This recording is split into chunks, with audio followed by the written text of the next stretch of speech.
Hi there, today we're just going to take a quick look at some background techniques using your brayer.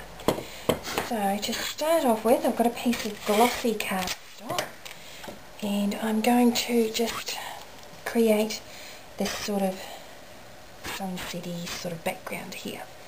So I'm taking a piece of post-it.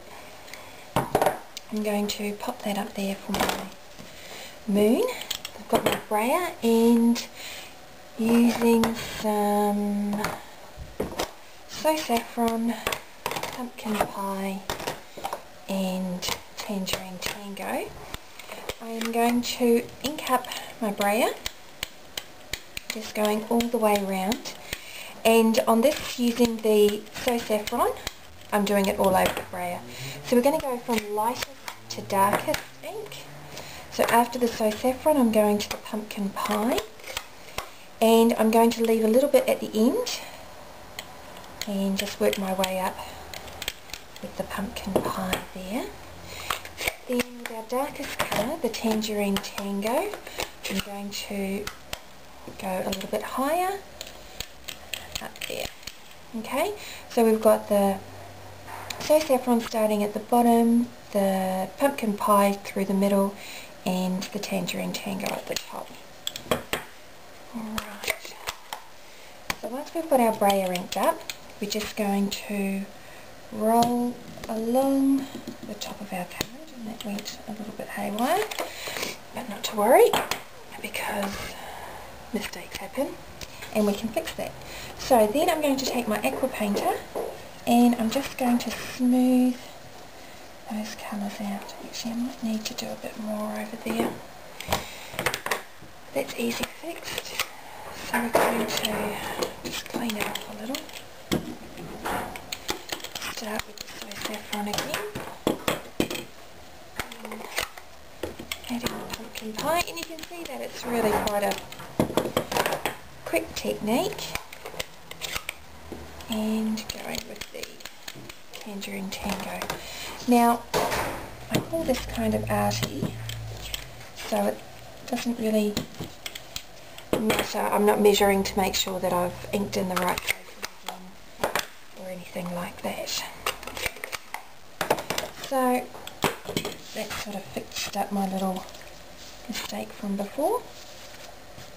Then the other thing I do to create the background that I've done in this card is just get some more of that post-it note and just create a little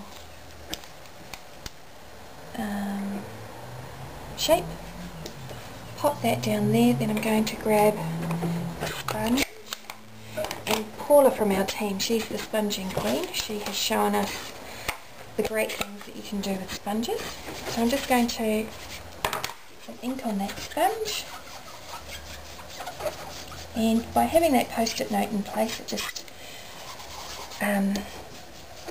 gives you a nice defined line and stops you from going over the edges.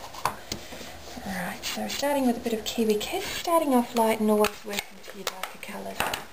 So now I'm just going to grab some Old Olive,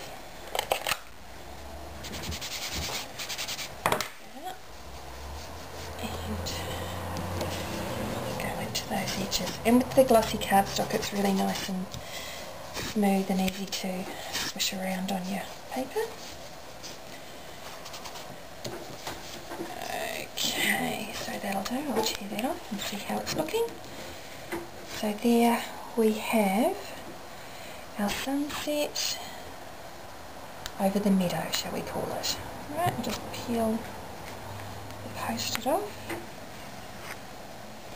And we've got our moon, perhaps.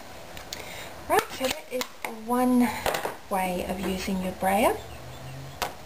And I'll be back in just a jiffy once I set up for the next technique. Okay, so we've used the brayer technique in creating a background for a card. And now I'm going to show you how to use it in creating a background for a scrapbook page. So what I have here is some sequin negative. It's the stuff that sequins get made out of, and you can often find this in junk shops, so keep an eye out for it. And then what we're going to do is I'm going to go with pumpkin pie. I'm just going to stick with the same colours I was using. I'm just going to ink up my brayer and then just create a random pattern by brayering over the sequin. Whoops.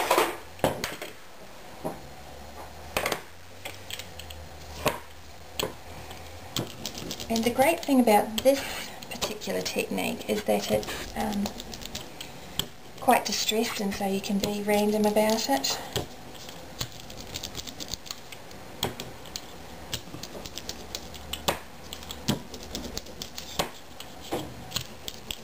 And you can also use a bigger piece of the sequined stuff. Alright, so that is how you create that effect, and I have a sample to share with you. So this one was using black ink, and we did that last night at Stamp Club. So that's just another way of using your brayer to create backgrounds. And I'll have some more brayer techniques coming up over the next couple of months, because I actually really enjoy playing with my brayer. So keep an eye out for them, and thank you very much for stopping by.